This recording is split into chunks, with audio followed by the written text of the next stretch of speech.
Coming off their bye week, seeking to get back on the winning side of things against the Gators. Talk about that in just a moment. Phil Kornblut here from the home studio tonight. Chris Bergen is located over at Sockasty. He's got high school football tonight. I believe it is Sockasty and Conway. Am I correct? Very good. Yes, sir. Homecoming here for the Braves. I got homecoming everywhere. Yeah. Well, you get in a situation where you're into late October, you start running out of home games, so you got to get homecoming in there somewhere. Yeah, exactly right. And so it's a matchup on paper that I don't think will shock or, inspire many people. Sockasty at 1-6 and Conway at 1-7. Yeah. But when you start looking for the playoffs in Region 5, 5A, this is a critically important ball game for both of these teams. Conway could pretty much lock up a playoff spot and knock Sockasty out in the process. And Sockasty with a win still sort of controls its own destiny to get into the playoffs. So this is a big ball game for both teams tonight. You got to love South Carolina playoff structure, right? Of course, the month of September, August, September, those games are like that's prolonged preseason because all that matters is what you do in your region play. You can have an awful record, but then win games in your region. All of a sudden, you're in the playoffs, and then hard to hide the shortcomings there. If you're not ready to go with it in the playoffs, you'll be eliminated quickly. We'll have David Shelton coming up with us shortly to preview tonight's Friday night action in high school football around South Carolina. Then don't forget tonight, 10:05, we'll have the high school football scoreboard for you, brought to you by Founders Federal Credit Union. Have all the scores for you, some reports from across the state, maybe hear from a coach or two as well. So before we do anything else, of course, the Braves bowed out last night in Philadelphia. So their tremendous season, all that offense, all those records, they just go by the boards. They just, one win in this series and they are done. Been a very strange postseason in Major League Baseball with the way the teams that had the great regular seasons have just gone out quietly. I don't know that there's anything you can do about it, Chris. It's baseball. Game by game, week by week, you don't know what you're going to get, and whether or not the off week hurt the Braves or hurt the Dodgers, or if that had a role in it, I don't know. It's just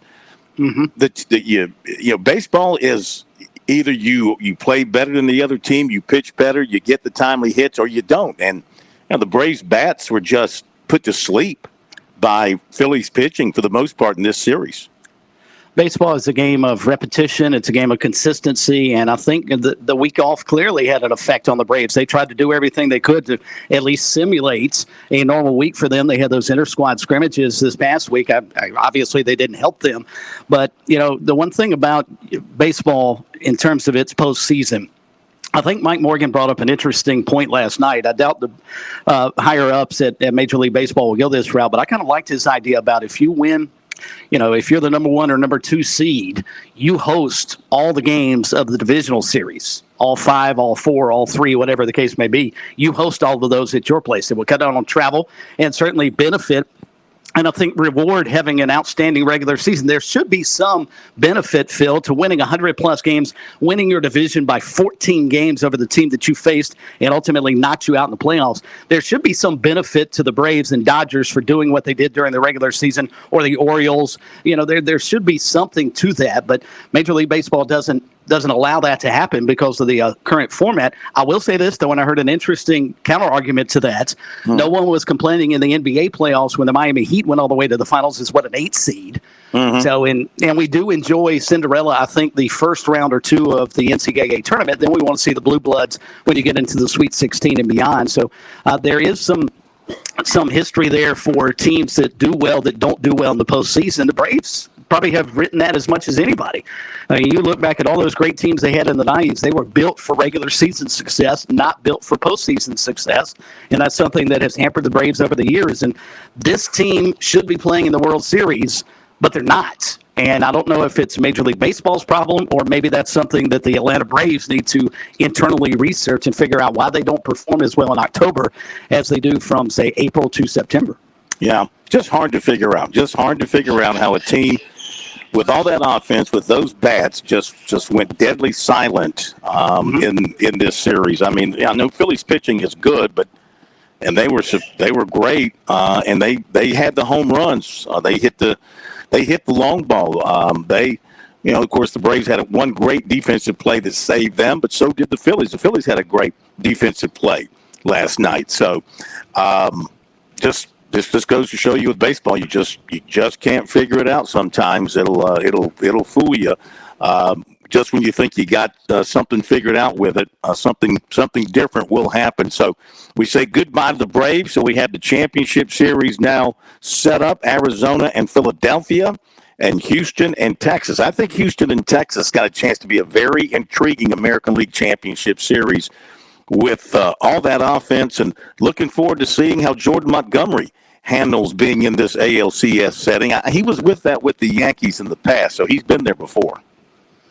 Yeah, I think the American League Championship Series should be outstanding. I think there will be a lot of people rooting for Texas because Houston has been there, done that, been there, done that, been there. We're all getting sick and tired of the Astros. Of course, the cheating scandal with the trash cans and all will sort of linger around them. So I think Houston's sort of the bad boys of Major League Baseball. You either love them or you hate them. There's no in between. But I will say this, and I think this is where Major League Baseball loses a little bit its luster. No one wants to see the Diamondbacks and the Phillies play in the LCS. Everybody wanted to see the Dodgers and Braves, the two best teams in the National League, will not get it. So I think you cheat your fans a little bit, but that's not MLB's problem. That's the Braves and Dodgers problem to fix.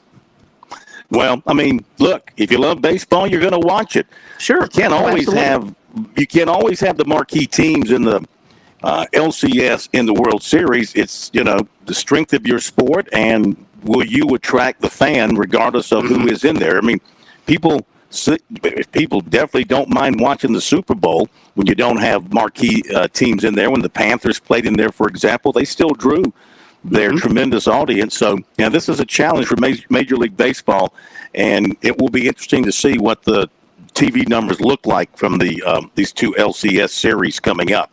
Okay, David Shelton, right around the corner. Let's talk about South Carolina, Florida.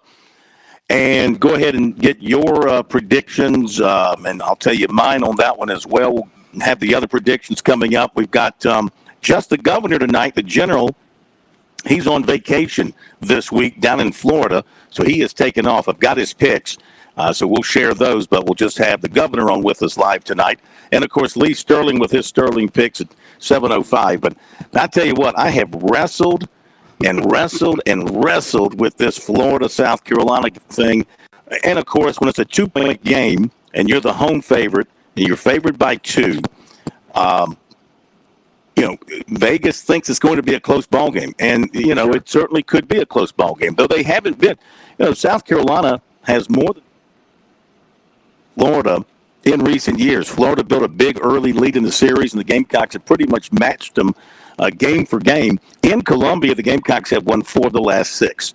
So Florida has a terrible record under Billy Napier on the road away from the Swamp. Their record is not good. I think he's won one time in his time at Florida, nearly 2 years away from the Swamp. You got to take that into consideration. They're changing things up. That's in their heads. Their travel plans, they're thinking about things, and they're changing things up on this trip, how they do things, when they leave, when they arrive, and da-da-da-da. So it's in their heads over there at Florida. Tell you what, though, this Florida team has some good things about it. Obviously, the running game, obviously a quarterback completing a very high percentage. Overall, a good-looking defense numbers-wise, 16th in the country, but they only have 1 interception and 9 sacks on defense. I think this is a chance for Rattler to have a big passing day against Florida. If his offensive line can just stand in there and protect him, based on what we've seen from Florida so far, they're not a great pass rushing team. They don't intercept a lot of passes. Get somebody else going along with Xavier Legette. I would say Trey Knox would be number 1, maybe a Marion Brown number 2, maybe Eddie Lewis, maybe you name it, somebody else. Get somebody else going. I think that Rattler can have a really good day throwing the football, which should lead to some running opportunities as well. Defensively, I think South Carolina certainly you got to stop the run, but you also have to respect the pass with Florida.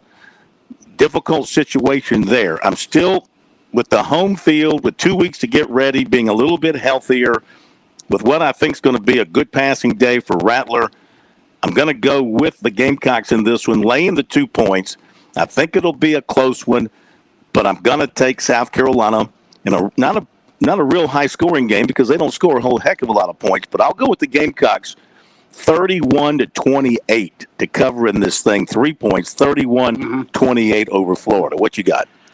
I think it has to be a high-scoring game because I'm not so sure, and I almost wrote down when I sent my picks into you this morning, I almost went with every single home team because all the games that we have this week, as our listeners will hear just after 6:30, are all toss-up games, in my opinion.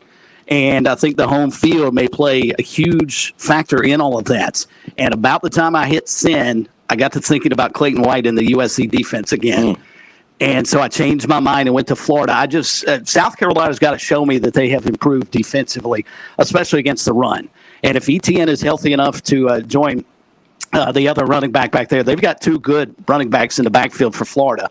I just fear they're going to be able to run the football and sort of control the clock against South Carolina and maybe limit those opportunities that Spencer Rattler has. I agree with you. I think Rattler has a big ball game because Florida is not going to get after the passer. The problem is neither is South Carolina. They haven't shown that they can get after the passer, and Graham Mertz may have a pretty good game as well. So we saw Will Rogers come in there and just light up that South Carolina secondary. And I think this is one of those that goes back and forth. I do like your probably 3-point spread because I can't see it getting away more than a touchdown. It may be almost a mirror image of the Mississippi State game, but I think if Florida is able to control the clock and run the football, they'll limit enough of USC's possessions. That's just the reason I flipped and changed. I've got the other 4 home teams, but I went with Florida. I know they've been terrible on the road, and South Carolina's been really good at home under Shane Beamer, but boy, that defense has just been so bad. I'm hoping we'll see something out of Clayton White's team. Hopefully they get mad and start playing like they're capable. I think they're capable of being a pretty decent defense.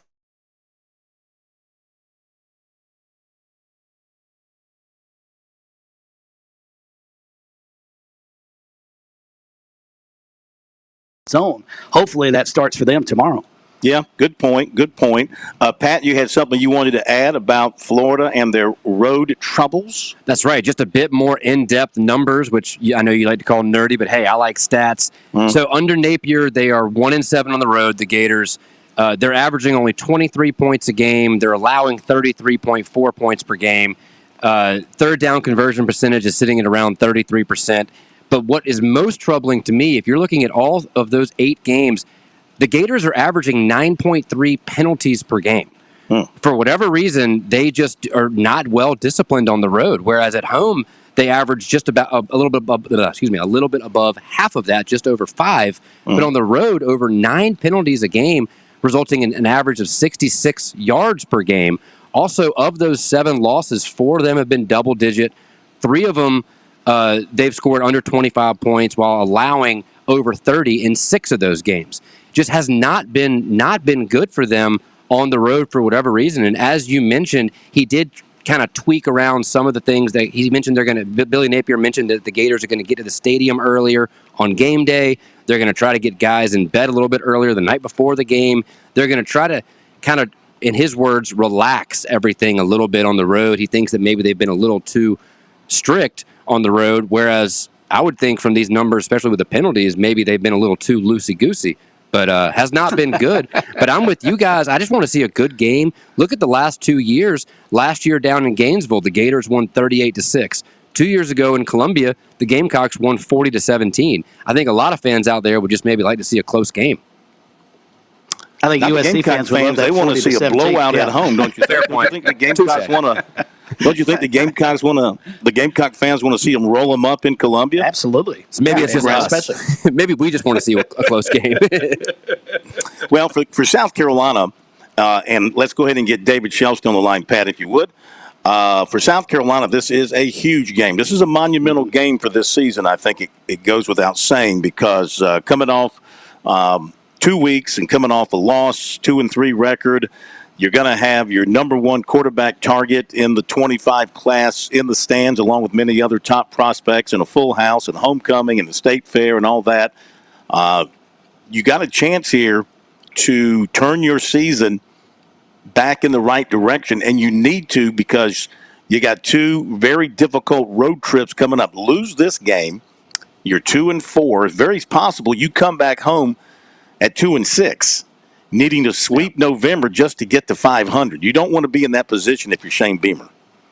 No, I had a buddy of mine earlier this week, big Gamecock fan. He texted me and said, "Is this the biggest game in the Shane Beamer era to this point?"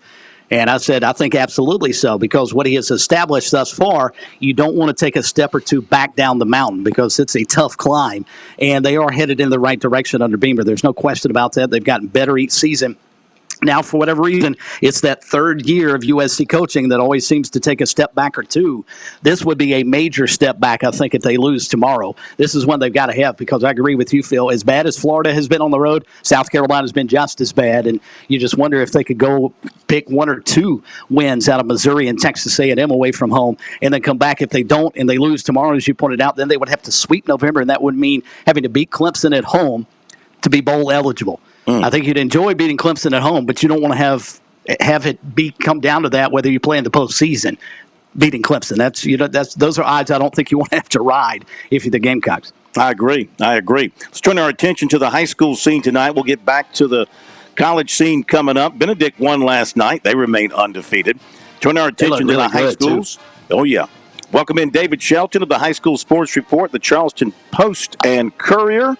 Another big Friday night of high school football. We'll have the high school scoreboard for you tonight at 10:05. David, welcome in, sir. How are you? Doing good, Phil. How are you guys doing? We're great. Where were you setting up shop tonight? I'm setting up at Cane Bay and Goose Creek. They're playing in a big region game. Winner this game probably will. Well, they'll definitely have the inside track to win in the region. And this Goose Creek team, I was just talking to their coach, Coach Winstead, and, they're 2-5, but when you look at the schedule they played, they really might be the best 2-5 team in South Carolina. Well, as we look at the schedule tonight, we got a couple of dandies in 5A. You've got second-ranked Hillcrest taking on number 4 T.L. Hanna. That will be at Hillcrest. And then here in the Midlands, you got number 5 White Knoll playing at number 7 Lexington. Break those down for us. At least on paper, look like good matchups. Oh, absolutely. That one in the upstate up at Hillcrest, talking about two very different offensive approaches. Coach Swigert at Hillcrest, they can throw it around a little bit and spread the field, and then we know what T.L. Hanna does.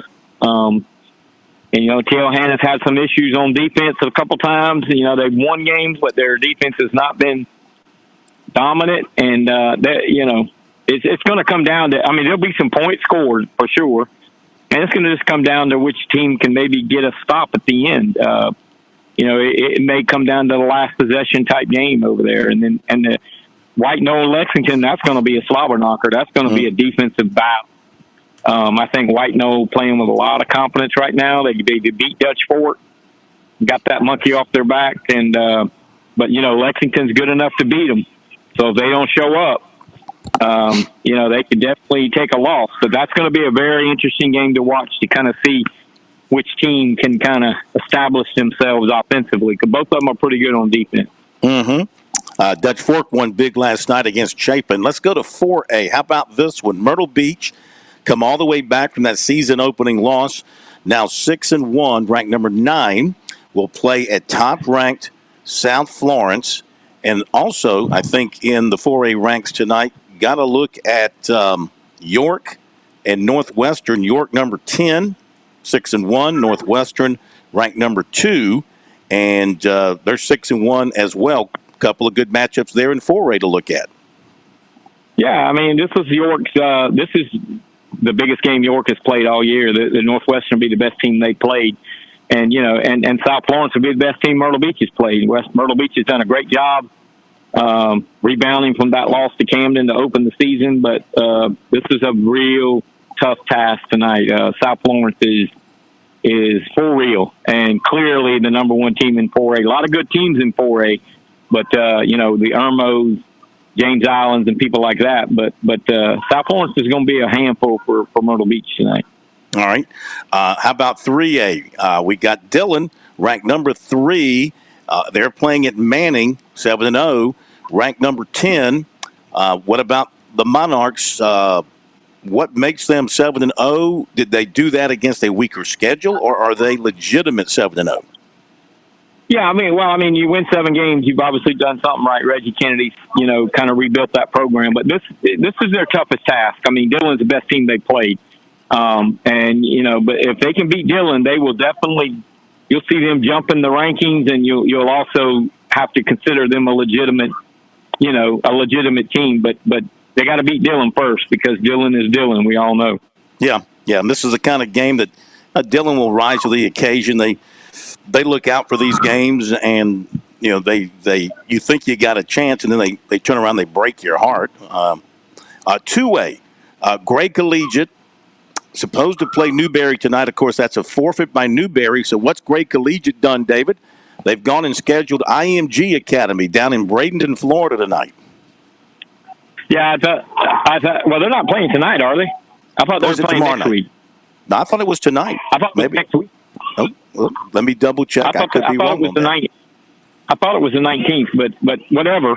Whenever they're playing, that is biting off a lot. But it's kind of funny, because all these schools in the Midlands don't want to play Gray Collegiate. But if Gray Collegiate goes out and schedules nationally, they're going to start getting more recruits than they were getting when they were just playing each other. So it may turn around and bite some people in the behind. Because, when Gray can say, hey, we're going to play IMG, and we're going to go to D.C. and play, and we're going to play teams out of Georgia, who needs the conference? They'll just go play a national schedule, and then those kids that have been coming, there'll be more coming, because they want that kind of exposure. Yeah, you're correct. It's 19th. I misread the story. So it's the 19th. Next week they play IMG. So I guess, is Gray having an off night tonight, not playing anybody? Yeah, and they'll need an off night, because going to IMG Academy, that's going to be a big challenge. Yeah, but IMG is paying them to come down there, and apparently they're paying them a pretty good amount of money, and they're going to stay on the IMG campus. So it's a win-win for Gray, especially if they can win the football game. And they give them a game next year. They're going to come to Columbia next year, so yeah, that's a big thing too. All right, real quick. In the 1A rank, we got Lakeview at Latta. All right, humor me. I don't get a chance to talk about Latta very often in a big game this late in the season, but this is a big game. Oh, absolutely, and it's definitely a game that they got a shot to win. I mean, Lakeview defense is pretty good, but Latta has been able to score points except for that one loss against Lamar. So, the Vikings might have something for the Wild Gators tonight. Well, you will hear me shouting to the high heavens if that's the case. Lakeview has been a thorn in our side forever, so maybe this will be the year. Latta's averaging 36. It will be insufferable. Latta is averaging, not already. Latta's averaging 36 a game. So is Lakeview, but Lakeview is giving up 17. And, of course, this game is being played in the Death Dome in Latta. So, bring your hard hat when you come to the Death Dome, David. On Blue Memorial Stadium. Yeah, really. Okay, my man, you have a great night. It's your game, and we'll talk to you at 10:05. All right, man. See you later. Thank you. And Chris Bergen, you are under strict orders to call in a post-game report tonight. I don't care what you have to do. I may or may not, but I'll try and get on the show tonight. It's usually pretty busy. I know. We reporters out here have to wait on hold a long time to get to talk to Corn Blute and Shelton. Well, we're saying pretty please. We're saying pretty please. So you have a good call, and we'll be back after the break. On Point Weather is made possible by our friends at Palmetto Citizens Federal Credit Union on 107 The Point. And here's your weekend forecast. Overnight showers are probable with a low of 63. The rain carries into tomorrow morning, but things will clear out in time for football. We'll end up Saturday with a mix of sun and clouds with a high of 80. Sunday is a winter with bright and sunny skies and a high of 74. Have a great weekend. I'm Brian Leonard with your On Point local weather. Oh, 100.7 The Point is turning 10 years old. Yeah, it's time to celebrate. Please join the Point team on Thursday, the 26th, from 4 to 8 p.m. for a listener appreciation party. We'll be at the Flight Deck restaurant in Lexington to say thanks. Hey, the food is on me, so come out, get some Point swag, let me buy you and your family dinner, and connect with your favorite Point hosts and listeners. It's Thursday, the 26th, at the Flight Deck. Thanks for 10 amazing years of supporting the Point. Happy anniversary, happy anniversary. With SRN News, I'm Keith Peters reporting Israel's military ordered hundreds of thousands of civilians living in Gaza City to evacuate Friday ahead of a feared Israel ground offensive. The directive came on the heels of what the United Nations says was a warning it received from Israel to evacuate 1.1 million people living in northern Gaza within 24 hours. Republicans have chosen Jim Jordan as their new nominee for House Speaker during internal party voting. Friday's vote puts the staunch ally of Donald Trump within reach of the Speaker's gavel. The Ohio congressman now must secure support from the rest of his colleagues ahead of a House floor vote. That could push into next week. Jordan is the chairman of the Judiciary Committee. On Wall Street, the Dow up by 39 points, the Nasdaq dropped 166, the S&P lower by 21.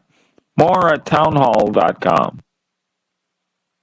It's October, the best time for the avid outdoorsman. Hunting season is in full swing. Time to stop in at Shooter's Choice and get all your hunting needs filled while they are on sale. Every October, Shooter's Choice brings all you avid hunters factory hunting vendor weekends. Different vendors every weekend with unbelievable discounts to make that hunt just perfect. On October 13th and 14th, Swarovski Optic will be on site with special deals on all in-stock scopes. Listen, Swarovski Optic is an industry leader in quality and innovation, long-range hunting optics. Shooter's Choice will have the long-proven Z3 rifle scopes to the more advanced Z5, Z6, and Z8 families, all discounted while these folks are on site. Shooter's Choice and Swarovski Optics will have the avid hunter's needs covered with this unprecedented sale. So stop in at Shooter's Choice October 13th and 14th, then make that scope of your dreams a reality while it's on sale. October Vendor Days, Swarovski Optics, and the hunt is on. So make your first choice your best choice. Make it Shooter's Choice. Hello, this is Stacy Huff, host of Huff Nation Sports Zone, each and every Saturday, 10 to 11 a.m. right here on 100.7 FM, The Point, and also 1470 a.m. It'll be a fun trip around the world of sports. Huff Nation Sports Zone, check it out. Hi, I'm Glenn Matthews. And I'm Melanie Matthews. And we are the third-generation owners of Modern Exterminating Company. In a time when corporate consolidation, high-pressure door knockers, and inexperienced startups are becoming the norm, isn't it nice to have an experienced, local, family-owned company that you can count on since 1955? Modern Exterminating has been the local, independent industry leader in the pest control business for the last 67 years. Experience the local, family-owned difference for yourself at 803-765-2315 or pestfreesc.com. Have you fallen behind on your taxes and might be facing IRS penalties? Have wage garnishments, levies, or liens? Have unfiled tax returns? You want someone local and qualified. Don't fall for those national spots. Meet with me, Teresa, at Capital City Professional Services, and let me help you through your tax maze. I can help with all your tax resolution issues. There are options to get you back on track. Call Capital City Professional Services, 400-8683. That's 400-8683. Hey, it's Jay with the Cigar Militia, Columbia's premium cigar store. Have you noticed the change in weather? Some people call it fall. We call it cigar smoking season. Or better yet, it's football. Do what I do and get your go-to stick or try something new. We've got an awesome staff willing to walk you through and help you find your new favorite. And besides, you're going to need some celebration cigars for when your favorite team wins the big game. The Cigar Militia, 1410 Colonial Life Boulevard. Hi, this is Joel Lurie. I'm the host of Health Matters every Monday morning from 9 to 10 right here on 100.7 The Point. Join me as we talk about issues impacting your health and our community. It's Health Matters every Monday at 9 a.m. right here on The Point.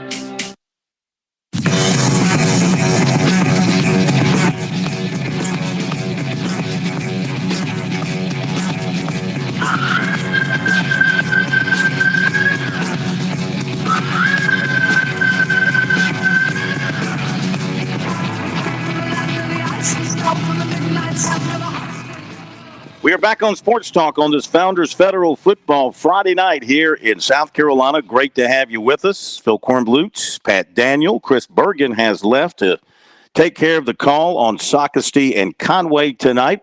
Don't forget the high school scoreboard tonight, brought to you by Founders Federal Credit Union. That'll be at 10:05 tonight across the state of South Carolina. Make sure you check us out for that. Right now, though, it is time to get to the serious part of the show. This is where the real sports think tank comes on board. It is time once again for the football filibuster here on Sports Talk.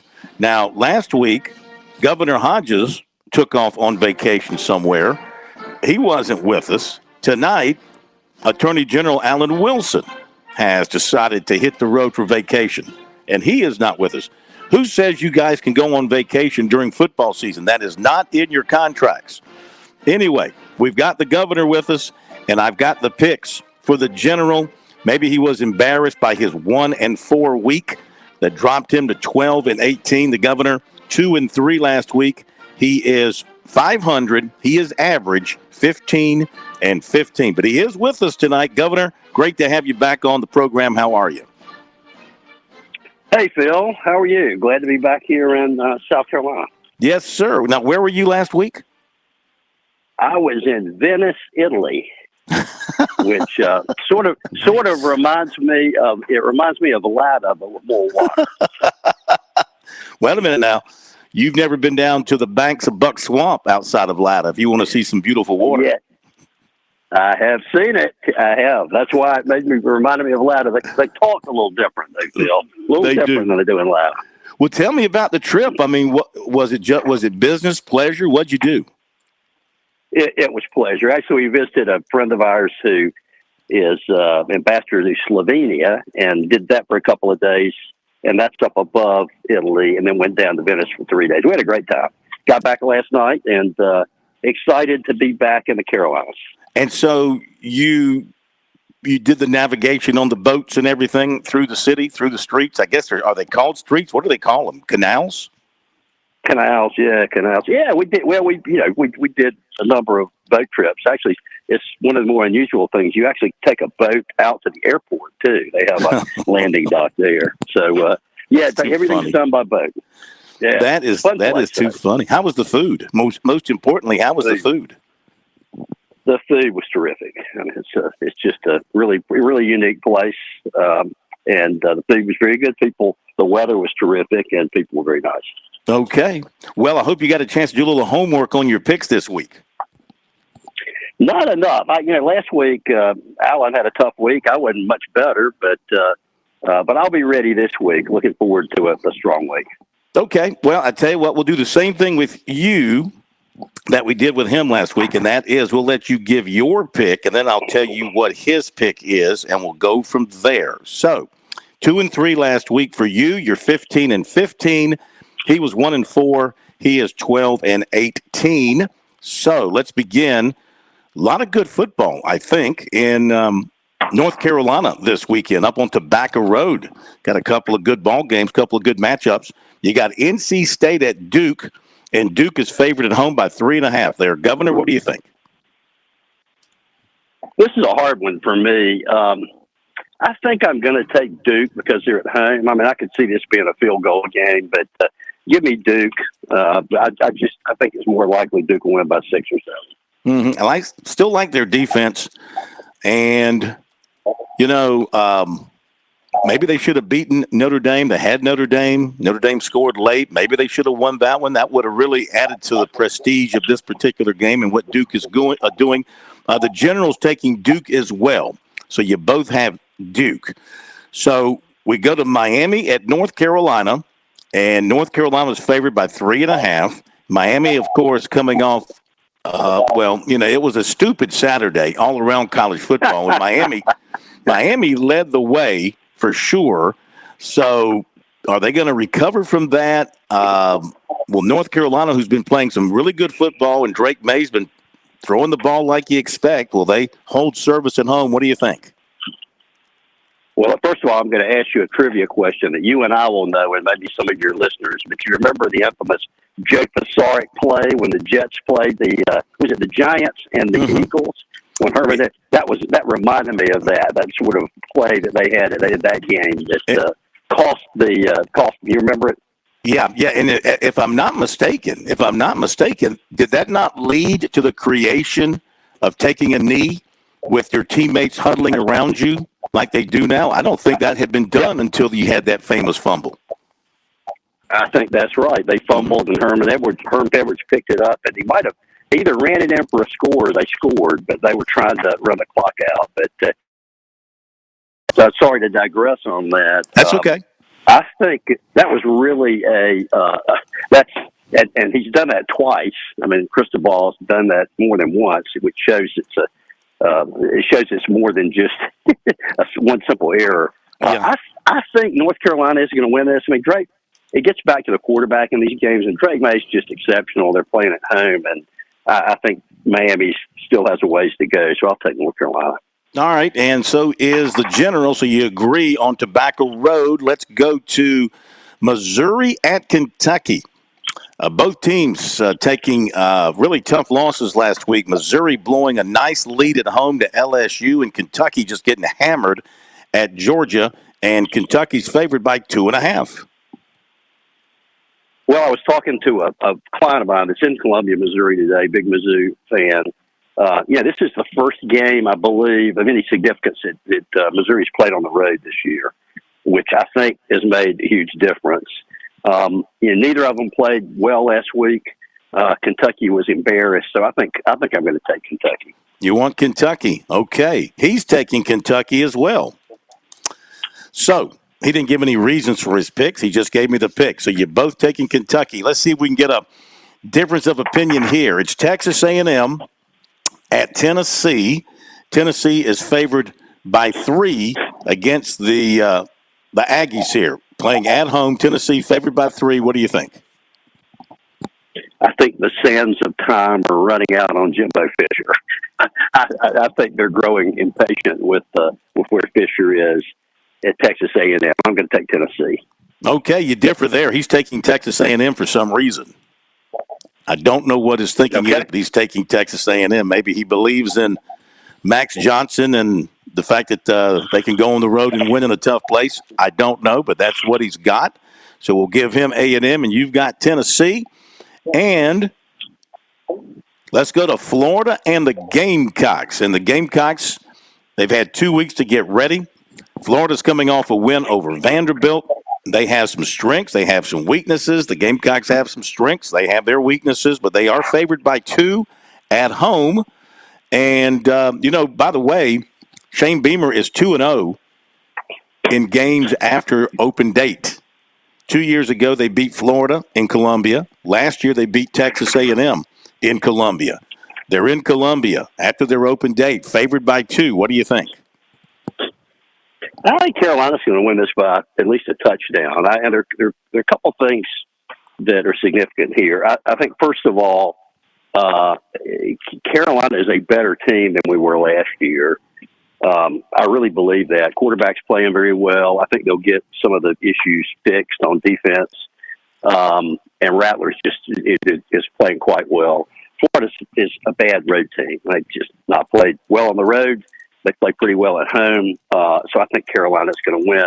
And you and I were texting about this. I said a couple of weeks ago, and I really believe that. I think we have a chance to have a nice little run here now that we've gotten through the tough part of the schedule. And I wouldn't be surprised if we don't run off a series of games here. Texas A&M may be a toss-up, but I could see us getting to 7 wins this year just because I think the schedule now turns a lot more favorable for us.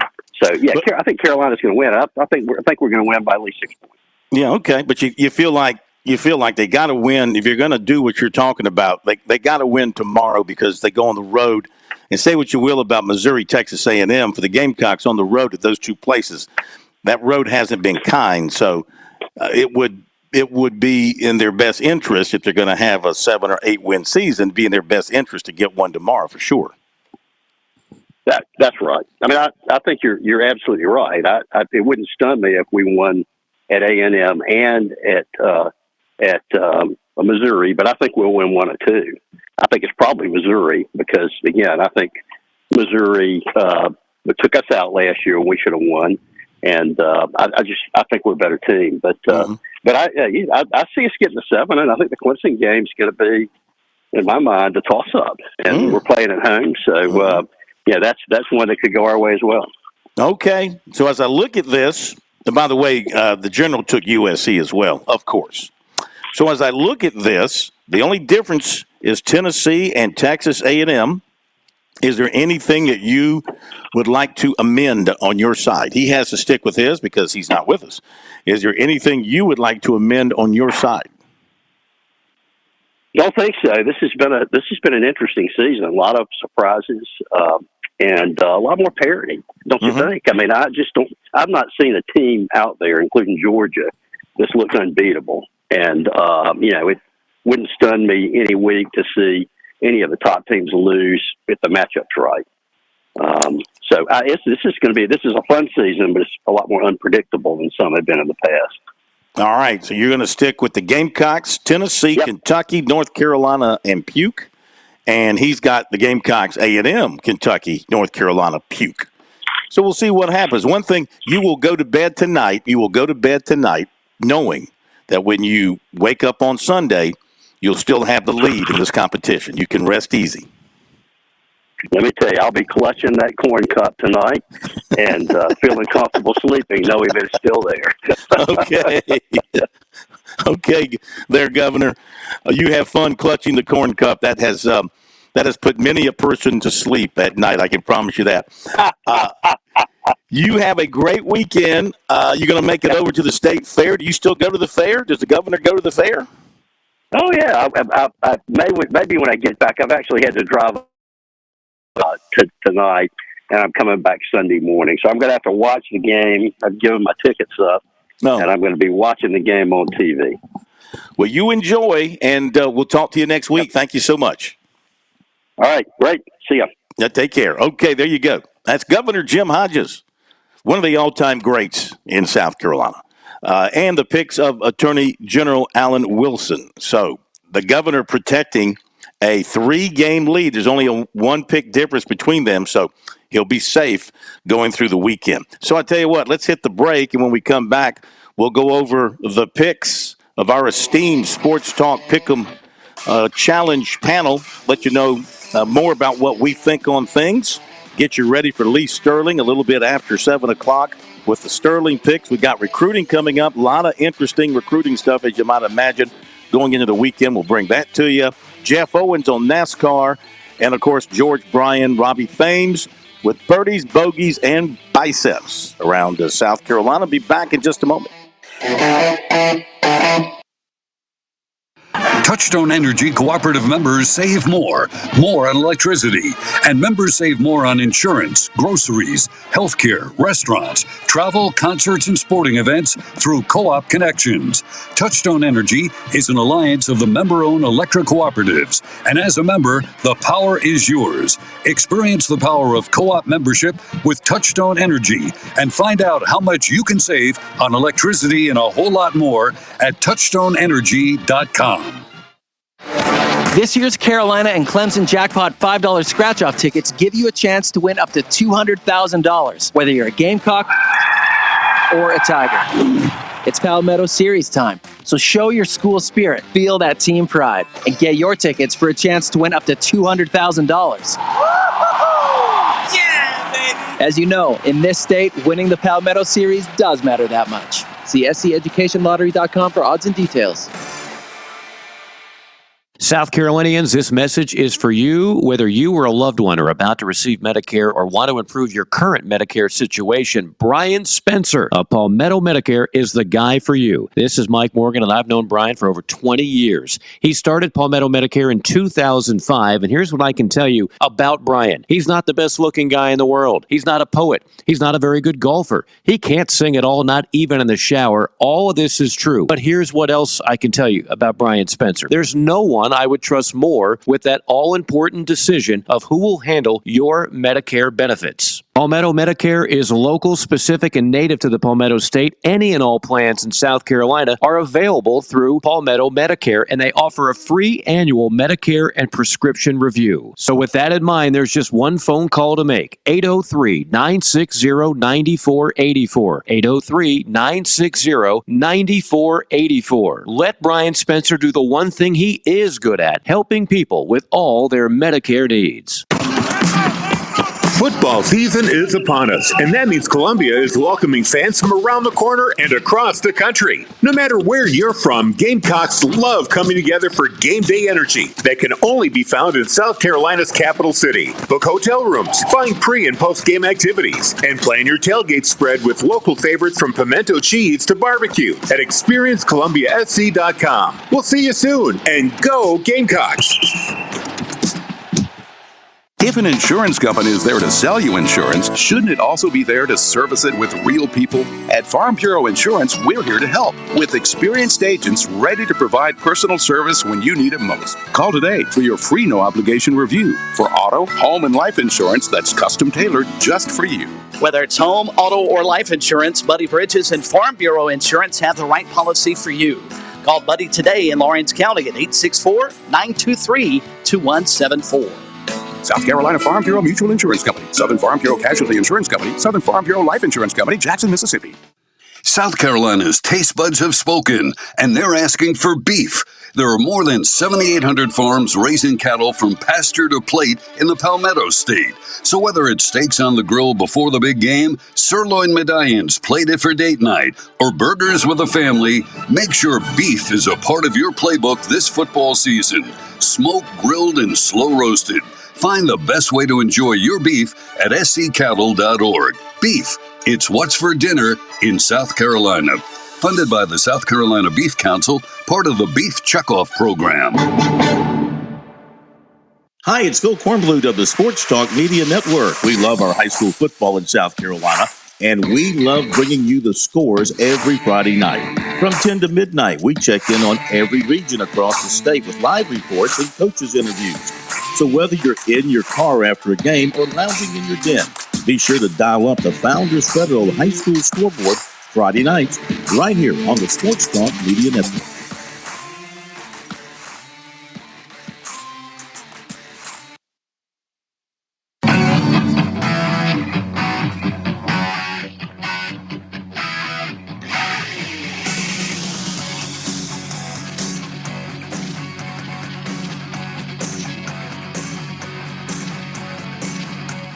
All right, back on Sports Talk, let's take a look at the schedule around the state tomorrow. Besides South Carolina, Florida, you got Clemson and Coastal and Benedict are quiet tomorrow. Clemson a bye week. Coastal won on Tuesday. Benedict won big last night. They stay undefeated. Furman plays at Sanford. Southern Conference tilt undefeated in the league so far. Wofford goes to East Tennessee looking for a first win of the season. Presbyterian will be at Dayton.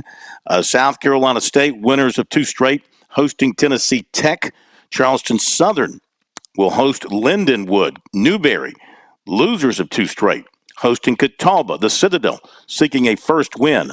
Home to VMI. Erskine also looking for a first win. Home to Carson Newman. North Greenville plays at Delta State. Limestone at Wingate. And Allen will be at Albany State. Now, Sports Talk Pick'em Challenge for this week. Let's take a look at what we got. I am in a bit of a slump. 1-4 last week after that incredibly hot start. I was so good I was drug tested. I passed, but I have faltered the last 2 weeks. Maybe I need to go back to doing what I was doing. So I went 1-4 last week, 19-11. I still lead the way, tied with Pete Yanitator, 3-2 last week. He too is 19-11. Pete, call me Stan Yanitator from up at Channel 7. Pete Yanity, his official God-given name. Let's see. Chris Bergen, 2-3 last week, 15-15 overall. He likes Florida.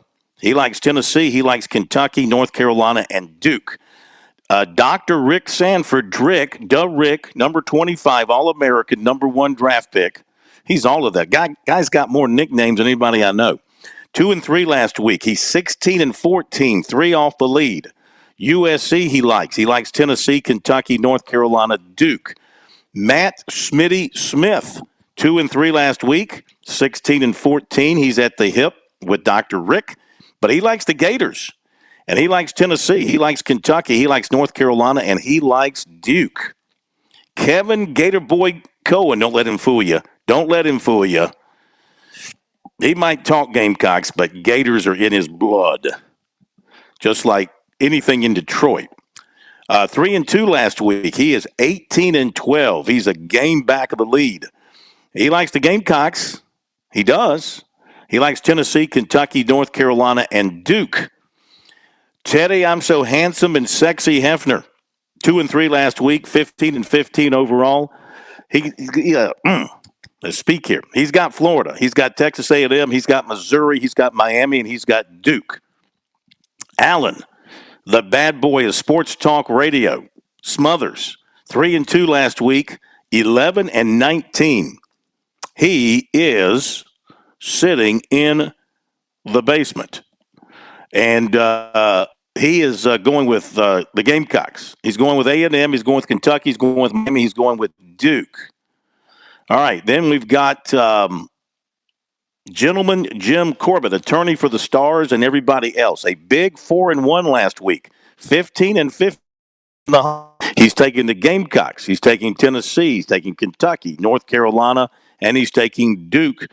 Don, the godfather of Sports Talk Williams, 1-4 last week, 13-17. Well beneath his standards. Well beneath. He's taking the Gamecocks, Tennessee, Kentucky, North Carolina, and Duke as his choices. Bobby, the big kahuna, Harden, the man in Charleston. He is coming off a 4-1 week, 15-15 overall. He is taking South Carolina, Tennessee, Kentucky, North Carolina, and NC State for the big kahuna. Fran, the money coach Halloran, went 3-2 last week. He's 17-13. I do not have his picks at this moment. So hopefully he'll get those into us before kickoff tomorrow. I hate to DQ him. We do not like to DQ anybody. And that takes us to Pat Daniel, 2-3 last week, but only 2 games off the lead at 17-13. What you got? I'm going all home teams. I think Chris may have referenced that earlier, and I almost chuckled because that's what I'm doing. I'm going with USC over Florida. Until Billy Napier and the Gators prove it on the road, I cannot trust them. Got to go with the Gators. Also, since 2009, USC is 14-2 coming off a bye, including 2-0 under Beamer. I expect the defense, Clayton White, to have a great approach and shut down the Gators. I think USC wins easily in that. Taking Tennessee over A&M. Tennessee is they're great. They're ranked 23rd nationally in both scoring offense and scoring defense. I think that's just going to be too much to overcome. Also, is A&M over that heartbreaking loss against Alabama? Not heartbreaking, but tough loss last week. I don't think they will be. So I think Tennessee wins that. Missouri, Kentucky, I'm going with the Wildcats. I just think they're better. They're better in the trenches. They're better in the running game. The wild card is going to be if the Wildcats are able to shut down those great Missouri wide receivers. But I am going with the home team here with Kentucky. Miami at North Carolina. I'm not convinced Miami hasn't lost the locker room, or Mario Cristobal has not lost the locker room. And I cannot trust that until I see Miami actually come out and perform for that head coach. I got to go with the Tar Heels in that game. And then NC State at Duke, the big question mark of whether Riley Leonard will play or not. But I think the Blue Devils got about as good a news as they could earlier this week. He is day-to-day, but has been lightly practicing. I do believe that he will play, and if he does, I'm expecting the Blue Devils to win over rival NC State. You have done your homework, sir. I like it. You're taking it serious. You want to win. You want to move up in the standings. You want to be the king. That's right. But remember, there can only be one king, and we know who that is. Top of the hour break on Sports Talk. We'll be back. Got a bunch more coming your way, including recruiting, and we'll be back after the break.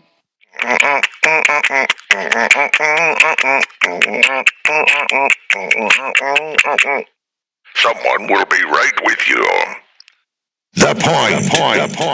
WQXL Columbia, W264DF. From the Bart Fireside Studio, the solution for keeping you warm this winter. This is 107. The Point. News this hour from townhall.com. I'm Keith Peters reporting. President Biden is pledging to do everything possible to find the missing Americans in the Israel-Hamas war. White House correspondent Greg Clugston reports. The president and members of his national security team spoke by phone with family members of the 14 Americans still unaccounted for following the deadly attacks against Israel. I assured them my personal commitment to do everything possible to return every missing American to their families. Meanwhile, the president is unwavering in his support for Israel, even as he raises humanitarian concerns about innocent civilians in Gaza. Greg Clugston, Washington. Republicans have chosen Jim Jordan as their new nominee for House Speaker during internal party voting. Friday's vote puts the staunch ally of Donald Trump within reach of the Speaker's gavel. The Ohio congressman now must secure support from the rest of his colleagues ahead of a House floor vote.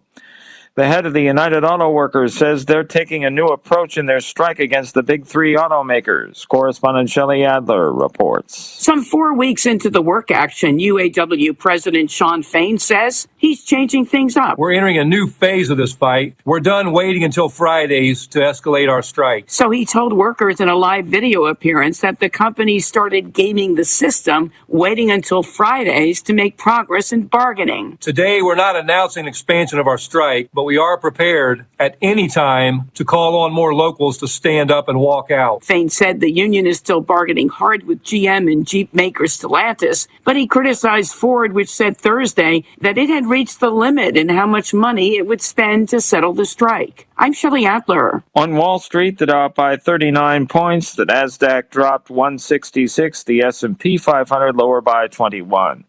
More on these stories at townhall.com. Relief Factor, pain relief that's natural, pain relief that works, and pain relief that attacks the source of the pain.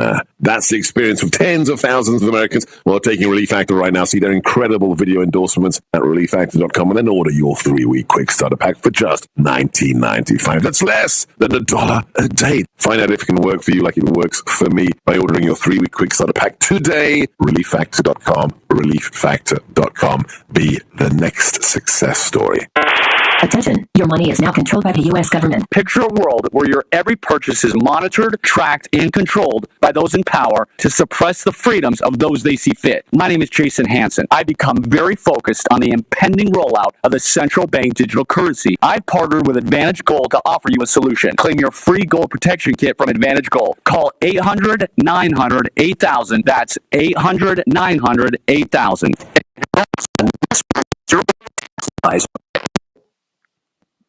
Israel's military continues to have its hands full as fighting continues in the southern part of the country.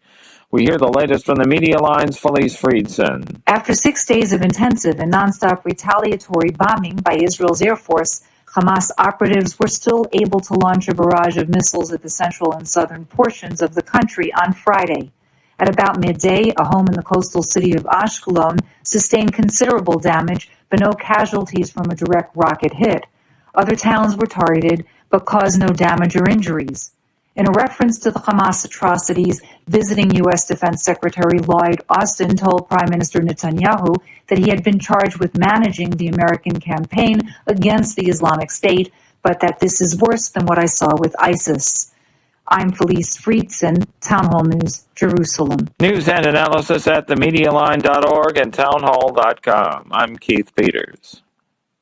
On Point Weather is made possible by our friends at Palmetto Citizens Federal Credit Union on 107 The Point.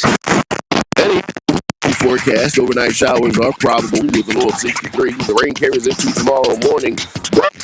Clear out for football. We'll end up Saturday with the mix of sun and clouds with a high of 80. Sunday is a winter with bright and sunny skies and a high of 74. Have a great weekend. I'm Brian Leonard with your On Point local weather. It's not easy being a veteran. Coming back from Iraq or Afghanistan, I had been so excited to come home. But it's harder than I thought. Join us at communityofveterans.org and connect to others who are going through the same thing. Brought to you by Iraq and Afghanistan Veterans of America and the Ad Council.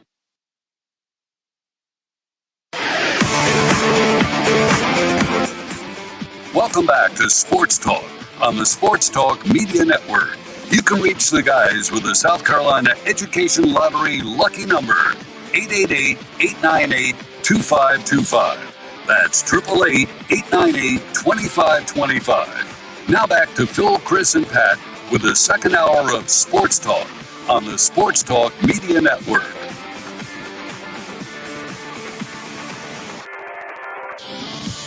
We are back on Sports Talk Media Network. And let's go right to the man who will, I tell you what, before we do that, I just received the picks from Fran, the money coach Halloran. I think he sent them for somewhere. I lost him in my email. He's Tim official. So Fran, the money coach, goes with the Gators, Tennessee, Missouri, North Carolina, and Duke. Okay? So everybody's in the house for the Sports Talk Pick'em Challenge panel. Let's now, as you can tell, some of those pickers, present company excluded, some of those pickers are rank amateurs. But right now, ladies and gentlemen, we bring in the real pro, the man who takes his thoughts and turns them into pure gold every weekend and during the week as well. Check him out at ParamountSports.com. Back with another edition of Sterling Picks. He is from Miami, Lee Sterling. Good evening, Lee. I'm good. Let me ask you a question. Has anyone picked Miami yet? I don't think so. I think folks are scared of Miami. Huh? I have a real interesting take on what's going to happen in that game. Okay. So, what Mario Cristobal did is unconscionable. I mean, it's almost goes beyond what anyone can imagine. The only time I've ever seen it done was in a youth league game before.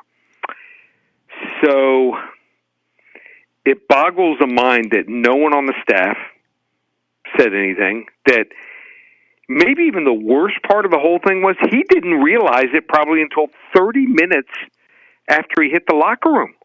I mean, no one said anything. He was blaming it on the running back, said the running back should have held on to the ball better. I actually think, so the worst loss Miami ever had, there's two. Penn State, 87 season, 88 Fiesta Bowl. And also, maybe even worse, was the Fiesta Bowl where they lost the national championship to Ohio State. How about Flutie? How about Flutie? That game meant nothing. They had already lost. They had like two or three losses at that point. I mean, it was horrible then. And people forget the week, I think before that, they had blown that 31-0 lead at half. Remember that? Against Maryland. I think the best thing that for these kids is they get to play a week later.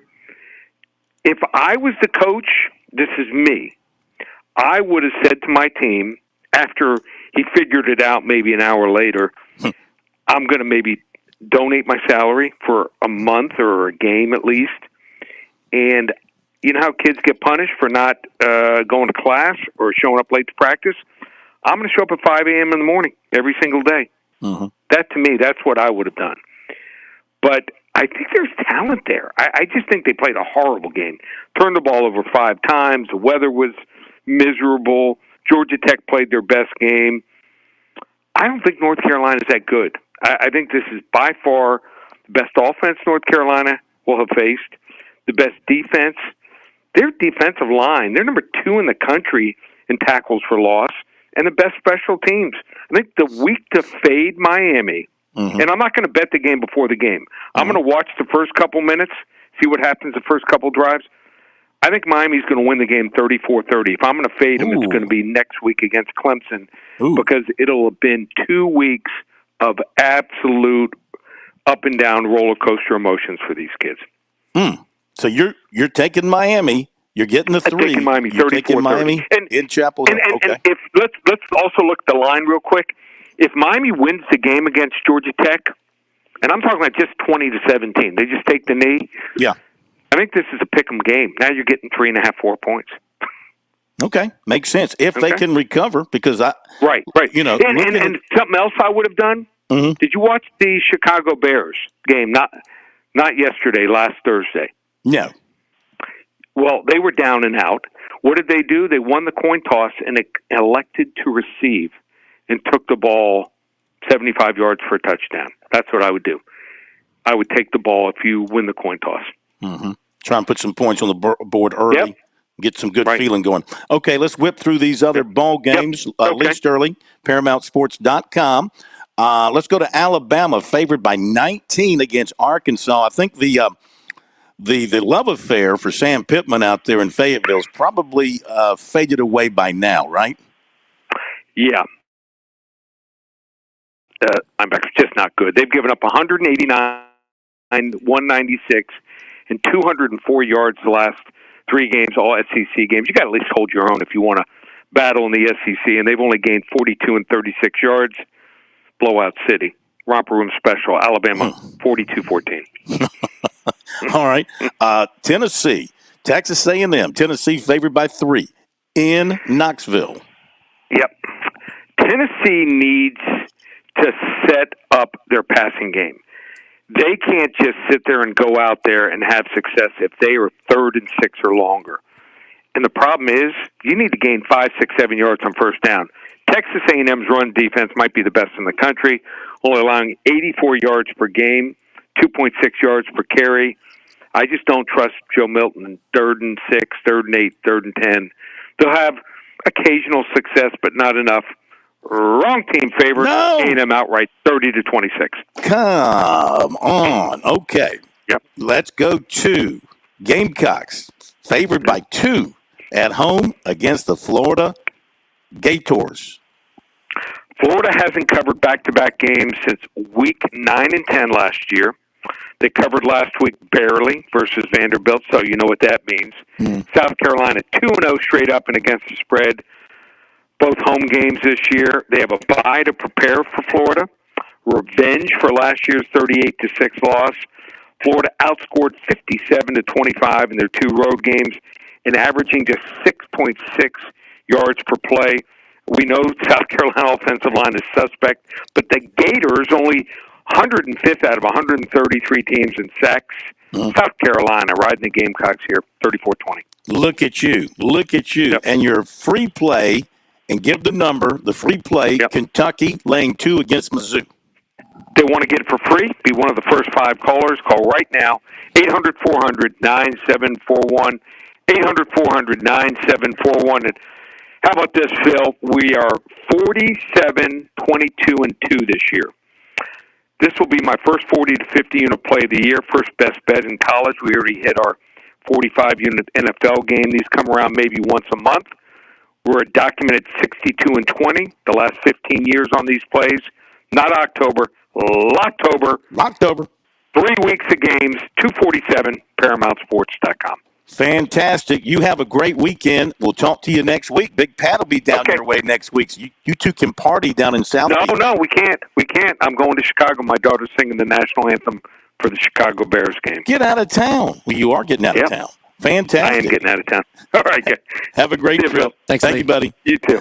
All right. God, that's too bad, Pat. You could hang out with some of the beautiful people of Miami down there. Instead, you'll be by yourself. That's right, because there's no other beautiful people there, although I have no doubt Lee could open up some doors, could have shown me around all the fun hot spots on South Beach. But what an honor for his daughter. And remember, last year, she also sang the national anthem at the Orange Bowl between Tennessee and Clemson. She must have one heck of a voice, I would say. All right, let's go to the recruiting report tonight. Here on Sports Talk, it is brought to you by our good friends over at Seawells. And if you have got something coming up this fall that requires the very best in the catering business, we want you to give the folks at Seawells a call, and their phone number is 803-771-7385. You can learn more online on their website at SeawellsCateringSC.com. And, of course, next week, another week of the Daily Luncheon Buffet, 11 to 2. It's only $14. Best buffet, best buy in the state of South Carolina. What you do is just, the fair's in town, bring the family in, go have lunch at Seawells and go across the street to the fair. You'll be all fired up, energized, and fully nourished when you go over there to ride the Ferris wheel. And you got a favorite ride at the fair there, Pat, that is a must ride for you? Yeah, they built in this moving sidewalk that takes you straight from where they have the foot-long corn dogs and Fisk fries back out to your car. So that's usually about the best ride I can find. Okay, that sounds pretty exciting. All right, to the recruiting report, and I mentioned earlier, South Carolina is going to have their top quarterback prospect in the 25 class coming in Ryan Montgomery of Findlay, Ohio, the man who broke the high school passing records of Big Ben there at Findlay High School in Findlay, Ohio. Talked to his dad today. Ryan Montgomery and his dad and the mom are coming in to be her first SEC game. That's important to have her come to a game. And talking to Mike Montgomery, they're going to play a game in Toledo tonight. His son is, and they're going to drive to Detroit and then fly to Charlotte and drive into Columbia. And they're very interested in taking in everything that South Carolina has to offer, from their game day experience, meeting up with Shane Beamer and Dowell Loggins, and then, being with the team and watching them perform and watching how Loggins coaches in person and how he handles the quarterbacks. Gamecocks are 1 of 4 here. Gamecocks, Florida, Auburn, and Penn State. And I would say that from a relationship standpoint, they have the best, or maybe, if they're not the best, they're right up near the top in their relationship between the coaches and Ryan Montgomery. In fact, right now he plans to come back for either the Kentucky or the Clemson game in South Carolina. He's been to Florida for a game. He's going to Auburn the end of the month, and he's going to Penn State November 11th. So this one continues to roll on. South Carolina's very much in the hunt.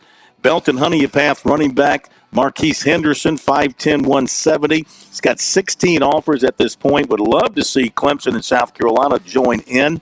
Clemson likes him as an athlete, playing multiple positions. The Gamecocks like him strictly as a running back, but he said they want him to put on more weight so he could play SEC ball. He grew up a Gamecock fan, he said, but he also likes the idea of playing all over the place on offense as an athlete that Clemson has laid out for him.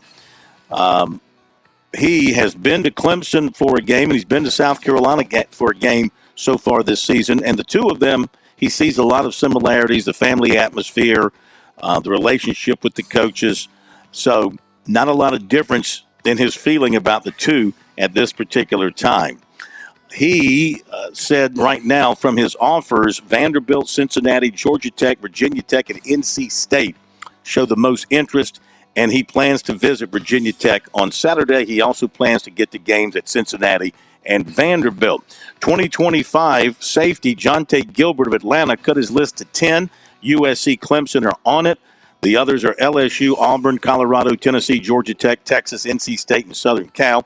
Plans to visit USC Saturday, was at Southern Cal last weekend. USC commitment cornerback Braden Lee, he plans to be at USC Saturday, as do several of the other commitments. Other prospects who've indicated they plan to be at USC Saturday: cornerback Jalewis Solomon, 2025 tight end Marshall Pritchett, 25 linebacker Antoine Desloris, 25 defensive end Tayshawn Alston, 25 offensive tackle Cortez Smith, 25 offensive tackle Gavin Crawford, 25 offensive tackle Jalen Gilchrist, 26 defensive back receiver Jazavian Currents, 26 corner Dorian Barney, 26 tackle Desmond Green, and 26 defensive tackle James Carrington.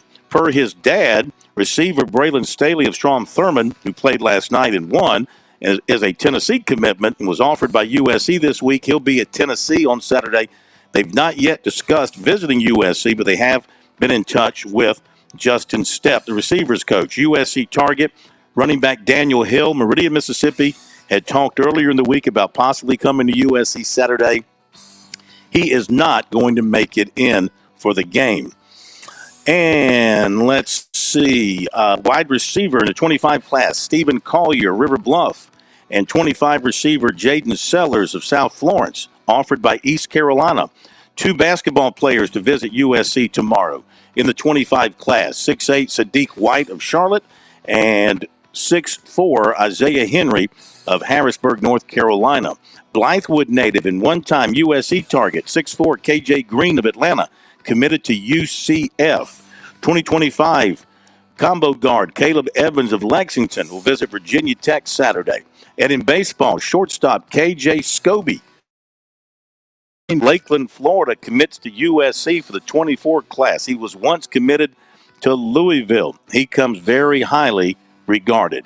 There you go. That is the recruiting report tonight here on Sports Talk, brought to you by Seawells. We'll hit the break and we'll talk about the next turn in the playoffs for NASCAR, as we are down to 8 drivers and we are down to 4 races. And we go to Las Vegas to race this weekend. Jeff Owens in the fast lane coming up after this break on Sports Talk.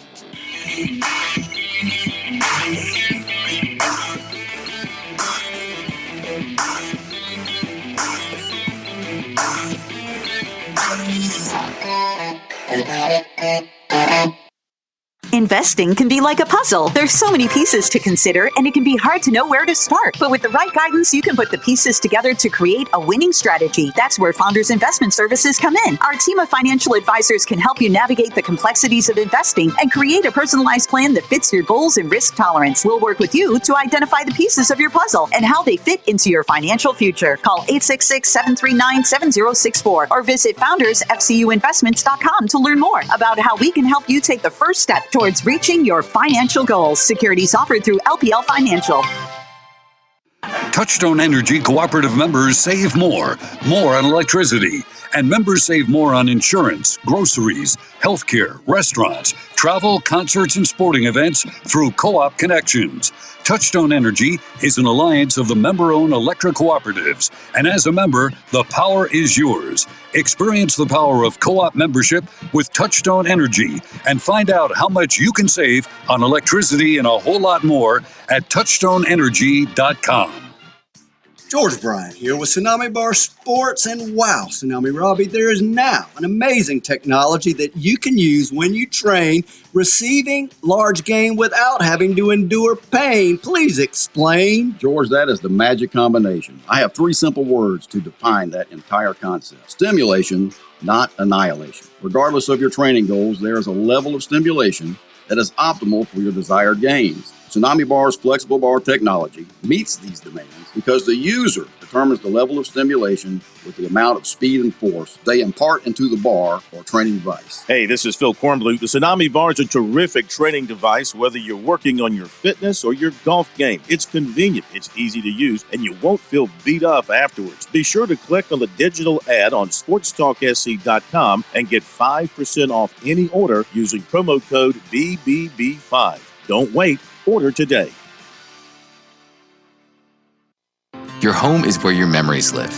It's where you laugh and where you love. We understand the importance of the valuables under your roof, tangible and intangible alike. So no matter what's around the corner, we'll be there, offering you and your family the support that's made Farm Bureau Insurance a trusted name for nearly 70 years. You deserve more. You deserve a promise. Learn more at scfbins.com. Call me, Alex Satterfield, at 803-749-9171 for all of your Midlands insurance needs.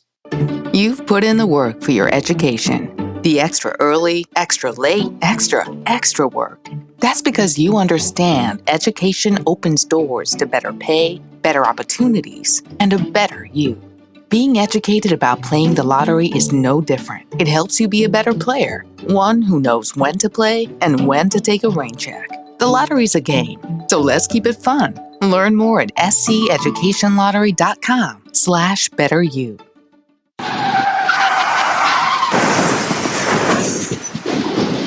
I'm attorney Jim Corbett. That's the sound of a big hit on you and your car or truck. I've been an attorney for more than 30 years, helping people who get injured in car wrecks and truck wrecks. If you have serious injuries, call Jim Corbett, 803-765-2968, or email me at jim@jimcorbettattorney.com. That's CORBETT. I don't get paid unless I recover for you. Jim Corbett Attorney, for your best recovery from a big hit, 803-765-2968, or jim@jimcorbettattorney.com. Hi, this is Billy Downer from the South Carolina Department of Natural Resources. Are you looking for a safe place to shoot your rifle or handgun? Did you know that the South Carolina Department of Natural Resources operates 4 manned ranges across the state in Pickens County, Spartanburg County, Richland County, and Charleston County? For more information on our public ranges, visit dnr.sc.gov/shooting.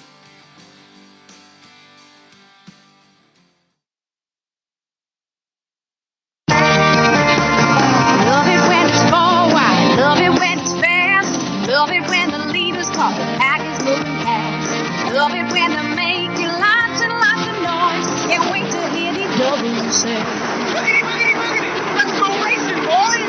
Let's go racing, boys. Love it when they're drafting, love it when they slide. All right, let's get right to it. We welcome in Jeff Owens in the fast lane tonight on Sports Talk as we go to the next round of the playoffs. Jeff, we got 8 drivers, we got 4 races, and we go to Las Vegas on a super speedway type setting. And what do you think about this next round? How do you think things are shaping up? Yeah, going to be interesting, Phil. We got 8 good contenders, I think. I think you could make a strong case that all 8 of them are, not that big of a surprise. They all deserve to be there. And I think really about any of those 8 could advance and have a shot to win this thing. But we get back to a 1.5-mile track this weekend, a Las Vegas track where a lot of guys have run well in the past.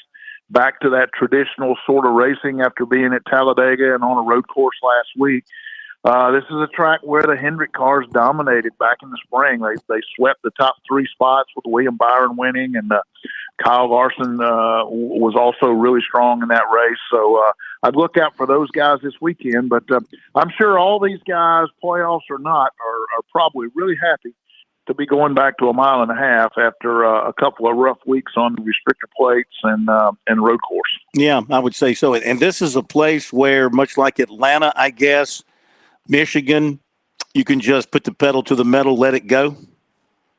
Yeah, pretty wide open, kind of like Texas in the Charlotte Oval, very similar to those 2 tracks. So you're going to be wide open most of the way around. You're going to have to lift a little bit in the corners, I think, but all about getting your car to handle. And I think that's another, this car has lent itself to some pretty good racing on the 1.5 miles because they seem to be able to run high, low, and wherever they want to. So hopefully that'll be the case again this weekend at Las Vegas. So of the 8, who's your dark horse who might make it into the 4? Dark horse. That's a good one. I think you do have a field of your top contenders are all there. Nobody real surprising has been knocked out. I would say the dark horse for me has got to be probably Tyler Reddick. Hasn't had a great season, but he's won a couple of races. He won one of the early playoff races, and this is a guy who's good at a lot of places. Tremendously talented. I would put him right up there with Kyle Larson, probably among the most talented drivers in the sport right now. And he's good on these 1.5 miles, so I expect him to run well this weekend. We got a couple of tricky tracks, still to come, but I look at him as a guy who could win in each of these next 2 rounds, and if he gets to the finals, he'll let it all hang out, and I think he's got a shot. Let me ask you real quick too: how much do they throw into this first race of this particular segment of the playoffs, knowing you win, you're into the championship forward, not wanting to have to go to Homestead or to Martinsville to win your way in? How much are they throwing into this particular race to get it done this weekend?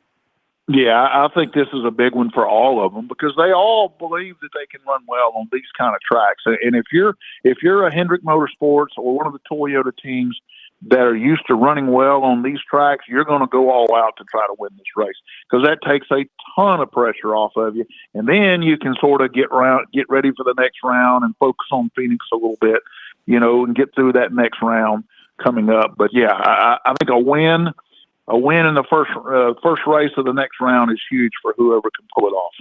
Looking forward to it. I think the racing out there is really good. You can run, maybe 3 wide? Can you go 4 wide out there in the turns? 3 wide, 4 wide is probably stretching it, but you will see a good bit of 3 wide racing, particularly on these restarts. So it's a good track for that. Okay, my friend. Thank you. Have a great weekend. Talk to you next week. All right, you too, Phil. Have a good one. Thank you. Our buddy Jeff Owens in the fast lane here on Sports Talk. Coming up, George Bryan, birdies, bogeys, biceps here on Sports Talk. On Point Weather is made possible by our friends at Palmetto Citizens Federal Credit Union on 107 The Point. Forecast, overnight showers are probable with a low of 63. The rain carries into tomorrow morning. Clear out. Football will end up Saturday with the mix of sun and clouds with a high of 80. Sunday is a winter with bright and sunny skies and a high of 74. Have a great weekend. I'm Brian Leonard with your On Point local weather. Hey, this is Paul Romanstein, proud owner of Midlands Landscape and Lawns. Is it time for a new lawn? You need to start with a smooth grade done right. Then a must is a new Rainbird irrigation system that comes complete with a 1-year warranty. We will then help you know what turf is right for your yard. Great sun. Then let the pros maintain your whole property and keep your new grass green and healthy and weed free. At Midlands Landscape and Lawns, we hate weeds. So that's why you can find us at weeds.com. With SRN News, I'm Keith Peters reporting Republicans have chosen Firebrand Representative Jim Jordan as their new nominee for House Speaker, putting the gavel within reach of the staunch ally of GOP presidential frontrunner Donald Trump. Electing Jordan, a founding member of the Freedom Caucus, to the powerful position second in line to the presidency would move a conservative into a central seat of U.S. power. Senate Majority Leader Chuck Schumer is headed to Israel this weekend to discuss what resources the United States can provide for its war against Hamas. The New York Democrats' office said Friday he's leading a bipartisan group of senators to the country to show the United States' unwavering support. Schumer is the first Jewish majority leader of the Senate and the highest-ranking Jewish elected official in the U.S. On Wall Street, the Dow by 39 points. More details at srnnews.com. I sure like to brag about good local businesses. Franklin Plumbing and Drain Cleaning is a great local biz. As their top priority. Franklin Plumbing and Drain Cleaning came out to my house. I had a toilet that wasn't working right, a garbage disposal that died. They came out right on time, told me everything they were going to do, and explained the price of each repair before even bringing in the tools. I knew exactly what I was getting and exactly what it cost. Their team is courteous and professional. Plus, they did a great job fixing what needed fixing in my home. I am very careful about making any recommendations, and I'm thrilled and confident to suggest you call Franklin Plumbing and Drain Cleaning for any plumbing needs. If it's a repair or to replace something, if it's that tankless water heater that you've always wanted to give you that endless hot water and save you some money. They unclog drain and sewer lines and so much more. .com, or just give Josh and those great folks a phone call. 22, that's 799-22, and tell them you heard about them from here at The Point. I'm here to my show, Open Hearts, Open Minds, with some exciting topics about life in general. So tune in every Sunday at 6 p.m. here on The Point Radio, 100.7 FM or 1470 AM, or listen live at MakeThePointRadio.com. Dave Ramsey here. Do you want your money to work for you rather than you working for your money? Go see my friends at Palmetto Citizens Federal Credit Union. They're not a mega bank and have been serving the Midlands since 1936, offering good old-fashioned customer service and free services. They'll look out for your financial well-being. With 14 locations, check them out today at palmettocitizens.org. Federally insured by the NCUA. Shepherd's Glass has provided commercial, residential, and auto glass installation, repair, and replacement to Columbia for over 50 years. Large retail storefronts, auto, custom shower enclosures, and mirrors for that remodeling or new construction project. Visit shepherdsglass.com to see and learn more. Now with 2 locations on Flat Springs Road in West Columbia and Chapin at 855 Chapin Road. shepherdsglass.com. Shepherd's Glass. Shepherd's Glass. A true reflection of quality.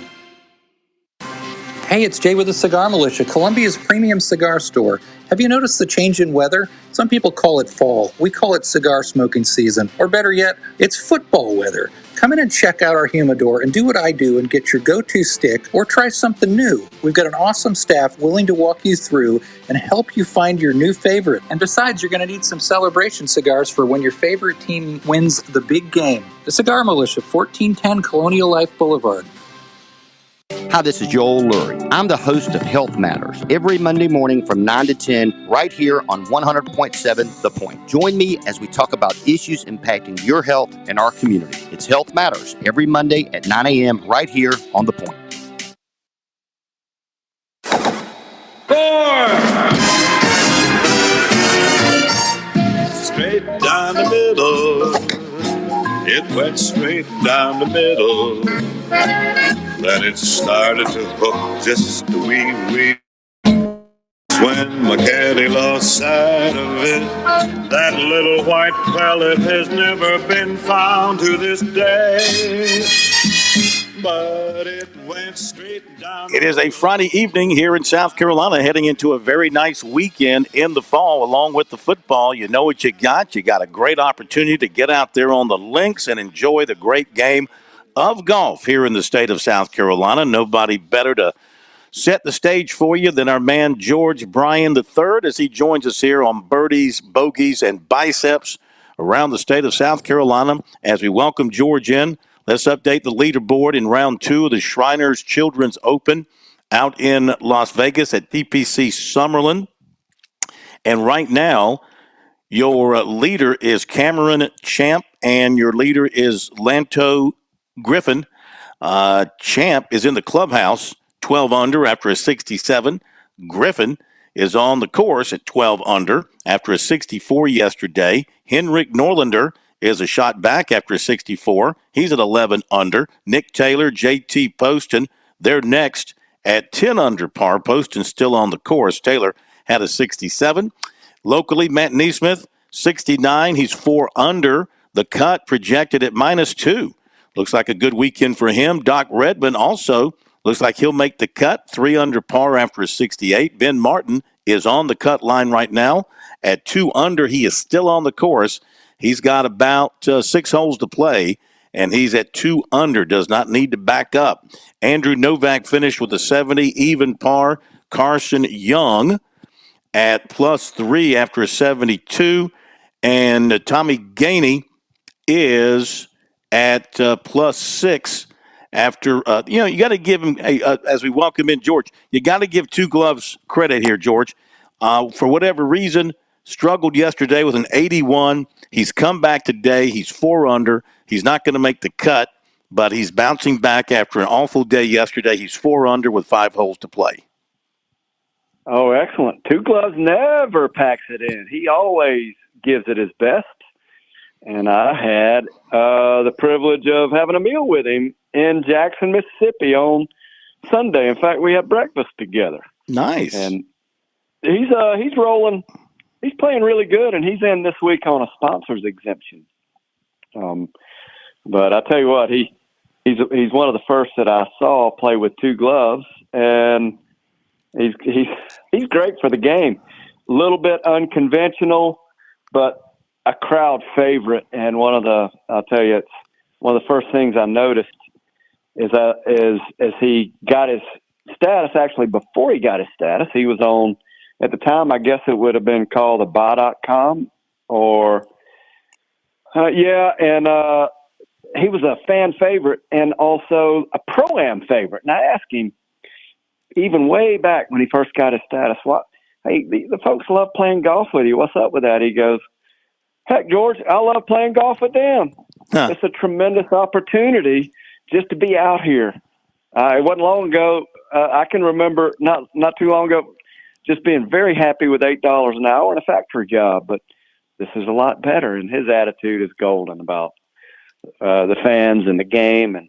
And he's right here local. He plays Bishopville, Florence. I know he plays at Country Club of Florence, and he plays around Columbia, Northwoods, and so I'm a Tommy Gainey fan. Yeah, his story is a great story. His story is a great story. Every time he's on the course, he kind of reminds me. He hasn't been. I don't think he's been as successful as Boo Weekley was. Maybe you can correct me on that. Maybe he has been. But what I'm saying is, Boo Weekley was a guy, maybe it's because he won Harbortown a couple of times, and he generated a lot of fan interest around here. But when Boo Weekley was a regular, it just seemed like he was a popular guy on the course, and whether he was winning tournaments just wherever he went, the fans followed him and enjoyed watching him play. And I kind of get the same feeling about Tommy Gainey. You know, Boo Weekley's from down there, in the panhandle of Florida, I believe, and big outdoorsman, fisherman, that sort of thing, country guy. Same thing with Tommy Gainey. I mean, he's from Bishopville, as you mentioned, but his story's been well documented. And I think the fans adopt players like that.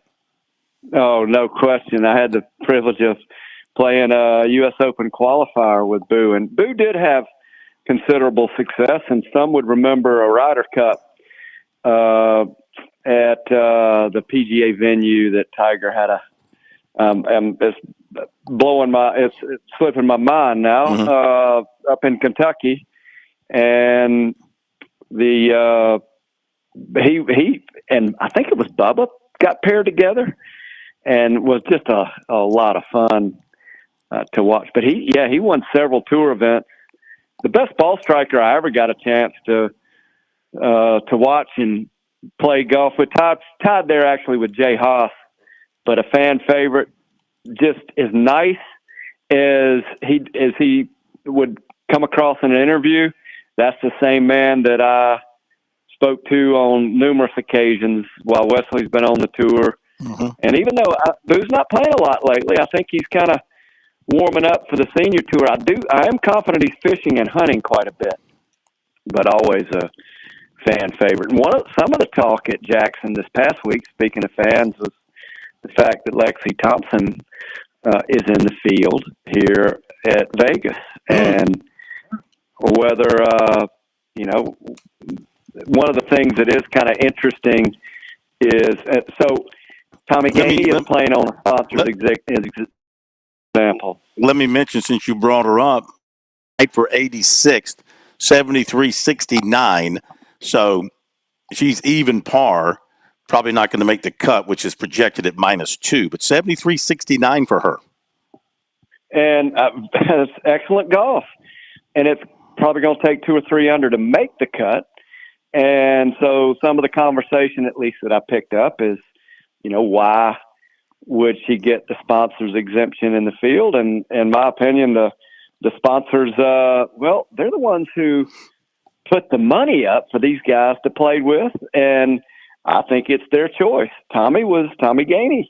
I'd pull for anybody to get a sponsor's exemption. And part of what I think the sponsors would look for is, community interest and what's going to cause the event to be more interesting. And well, think about this too, George. There were 129 in the field if you don't count the 3 who withdrew. So 129 in the field, and she finished tied for 86th. So she bettered 43 men in the field. Well, and that's the way this game is. Anything can happen, and that's part of the reason I love it. It's I remember, I think it was Annika, the one that got the most attention playing in the men's field. And, I'm not sure she was the first one, but I'll tell you right now, I would have gambled for her to make the cut at the time that she competed. She hits the ball a long way, as does Lexi Thompson. So it's a very unique game, and it's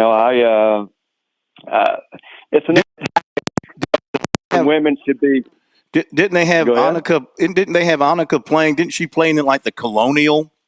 The Colonial, exactly. They made a really big deal out of it. Oh, exactly. It was way different than. So Lexi played in it. I really didn't even realize she was going to until just a few days before the event. Well, a week before the event, last Saturday or Sunday is when it dawned on me that she would get that exemption. And hey, I'm pulling for growth of the game, and if the game attracts, if the sponsors can figure out a way to attract more attention, well, I'll pull for that. And it's kind of like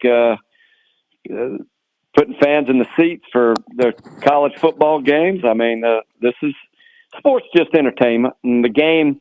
There's on the other side of the argument is, well, you got players. This is the time of year where these players are fighting for a tour card. And hey, Phil, I got a boy out there. I got a young fella who is fighting for his job. And the way I look at it, this is a great game. he just ain't playing good enough. Get some more game, and you're exempt into the field. Sure. Period. Yeah. So don't be whining about a sponsor's exemption. Who got what, this, that, and the other? Just play better. It's all about the numbers, right? And you control your numbers. Well, that's exactly right. Well, sort of.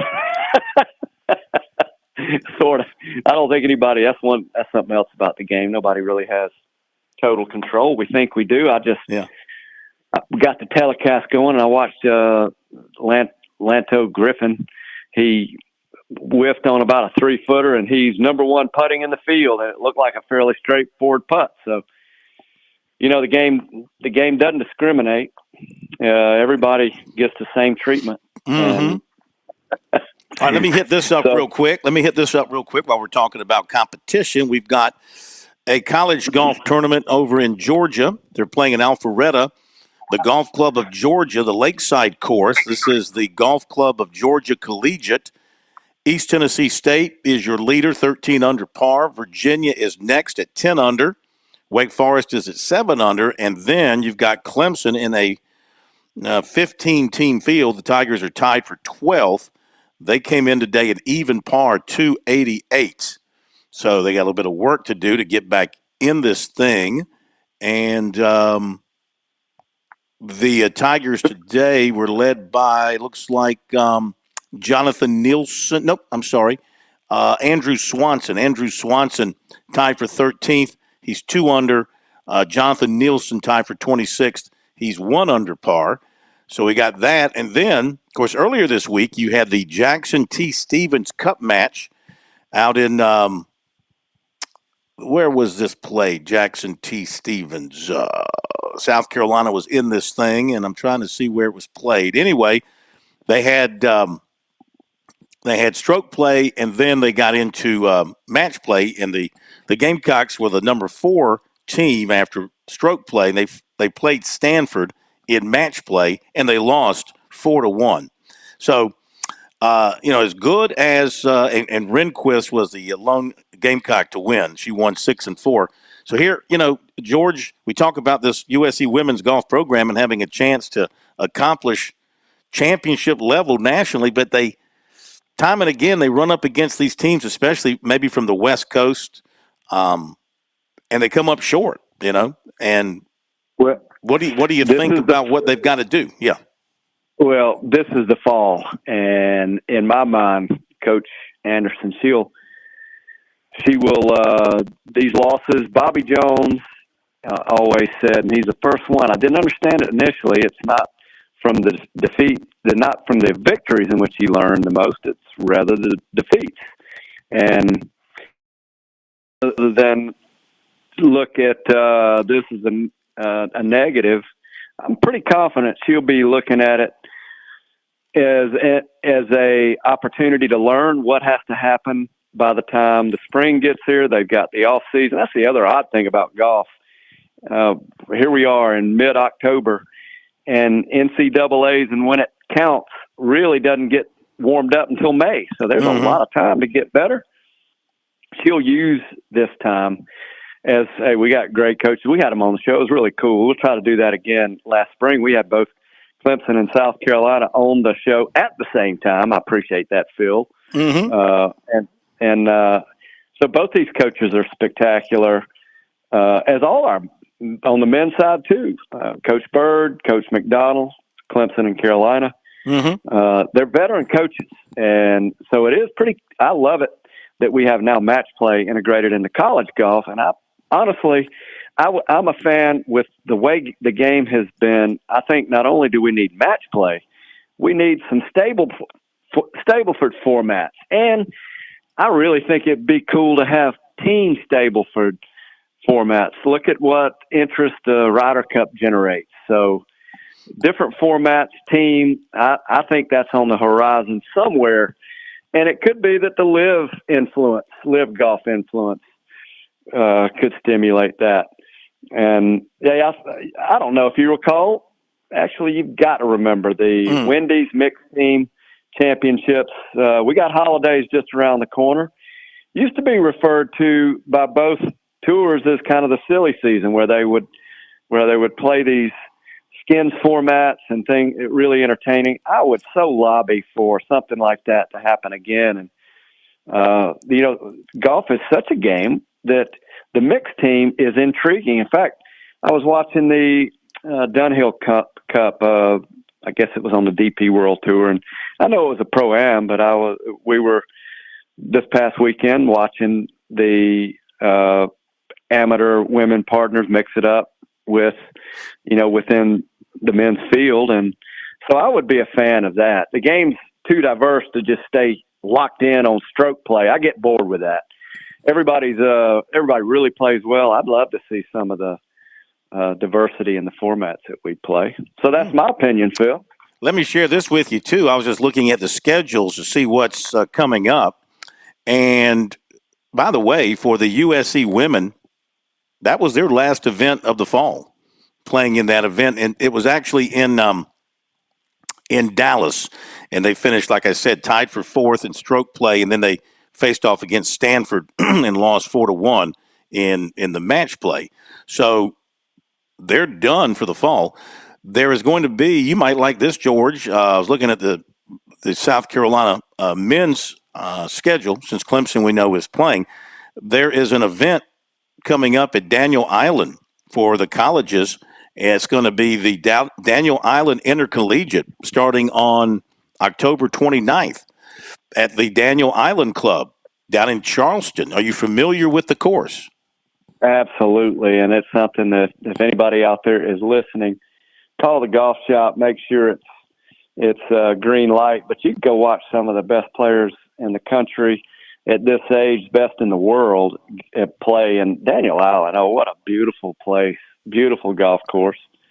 They had the U.S. Junior. I'm not sure if that's the same course they had hosted the U.S. Junior this year, but absolutely beautiful golf course. And you go watch college golf, and these players appreciate the fans.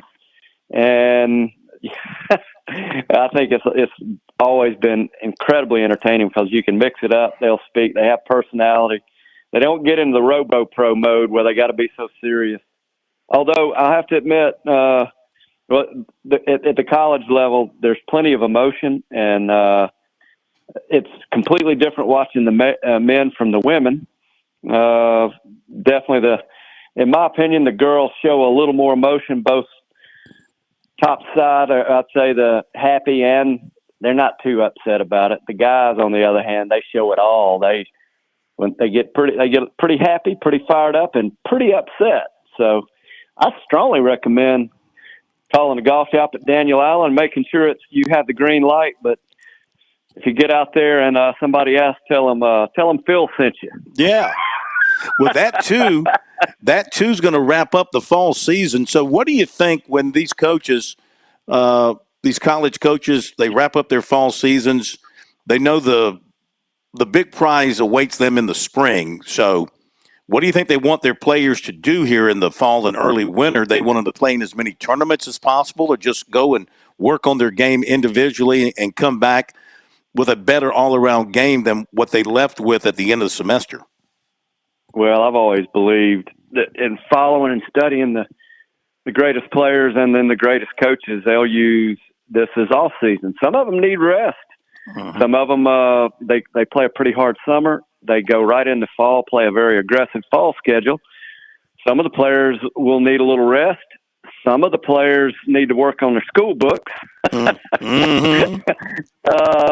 BRYANs needed to work on their school books. And then some of the players need to get in the weight room. Speaking of the weight room, the Tsunami Bar Technology, that is this segment sponsor.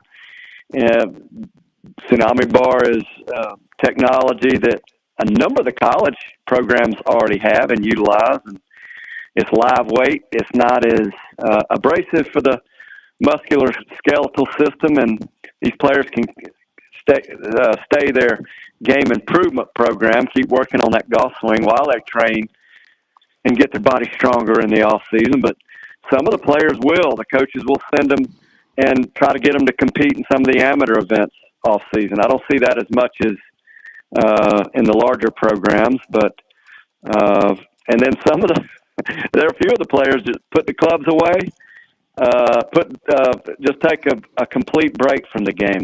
That's a little bit of a lesson from folks like Nicholas and Bruce Litsky of old. They just put the clubs down, and that was just as healthy as an all-season training program. So it's going to be a mix for everybody. Depends on where they are. But I've always really appreciated off-season, and I do study what's best for the different players, and depends on their stage of development. Some are extraordinarily skilled, need a little rest. Time away is better.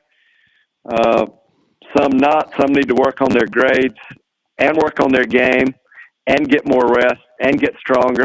And it's time because they're young. They ought to do it. So from time to time. I tell you what, speaking of young, I want to take a little bit of time and recognize it's girls' high school golf season in South Carolina. Okay.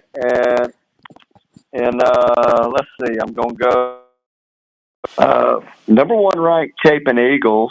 They had a good run, collecting a lot of hardware at the 17th annual Smith Memorial. They tied for first with the Lady Wildcats of Lexington. Lexington's won more than 2 handfuls of state high school championships.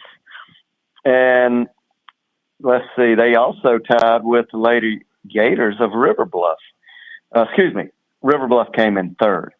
So Olivia Roberts of Chesney led. She was the medalist. Alexandra Mack of River Bluff. She tied with Alexander Mack, tied for the medal.